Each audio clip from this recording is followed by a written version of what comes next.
Last 2 to 3 months எல்லோரும் ஒரு 10-15 பேர் ரொம்ப சின்சியராக இந்த ஸ்னேகம் 99க்கு ஒர்க் பண்ணிகிட்ருக்குறாங்க. ஸோ லெட்டஸ் சப்போர்ட் எல்லோரும் கலந்துக்கிட்டு இந்த ஒரு ஈவெண்ட்டை வந்து ஒரு கிராண்ட் ஈவெண்ட்டாக மாற்றிக்கணும். இந்த ஈவெண்ட்டுக்கு வந்து ஆக்சுவலாக சங்கர் வந்து ஒரு நிறையா கமிட்டிஸ் ஃபார்ம் பண்ணியிருந்தார். சோவனீர் கமிட்டி, இன்டர்நெட் கமிட்டி, அப்புறம் அட்மின் கமிட்டி, கோஆர்டினேஷன் கமிட்டி, அந்த மாதிரி ஒரு 10-15 கமிட்டிஸ். ஸோ லாஸ்ட்டு ஒரு 3 months ரொம்ப lot of messages, lot of chats எங்களுக்குள்ள ரொம்ப பண்ணியிருந்தோம்.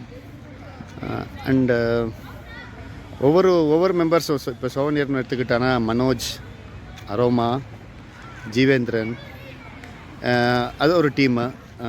இன்டர்நெட் டீம்னா நம்ம குருசாமி, தீபா, ஸோ அவங்க ஒரு டீமாக ஒர்க் பண்ணிகிட்டு இருந்தாங்க.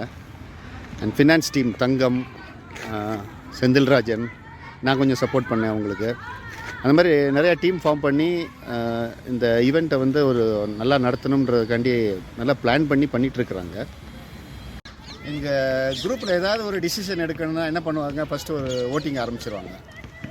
அதில் என்ன ஆகும்னா, நான் என்ன சொன்னாலும் நடக்காது. இந்த ஆரம்பம் என்ன செய்வா, ஒரு 10 பேர் நம்ம தேர்தலில் கூட்டுற மாதிரி ஒரு 10 பேரை சேர்த்துக்கிட்டு அவள் ஓட் பண்ணி ஜெயிச்சிடும். இந்த மாதிரி தான் நடக்குது அடிக்கடி. இந்த சோவனீர் பார்க்கும்போது என்ன, நான் நிறைய ஆர்டிகிள்ஸ் எனக்கு பார்க்குறதுக்கு சான்ஸ் கிடச்சிச்சு. இந்த கடைசி நிமிஷத்தில் பேப்பர் அவுட் ஆகிற மாதிரி நான் கொஞ்சம் அட்வான்ஸாக எல்லாமே சொல்கிறேன்.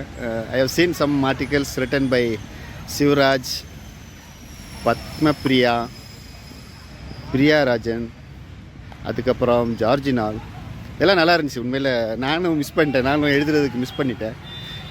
இதெல்லாம் படிக்கும்போது ரொம்ப நல்லா இருந்துச்சு. கண்டிப்பாக நீங்கள் எல்லோரும் அதை பார்த்து என்ஜாய் பண்ணுவீங்கன்னு நினைக்கிறேன்.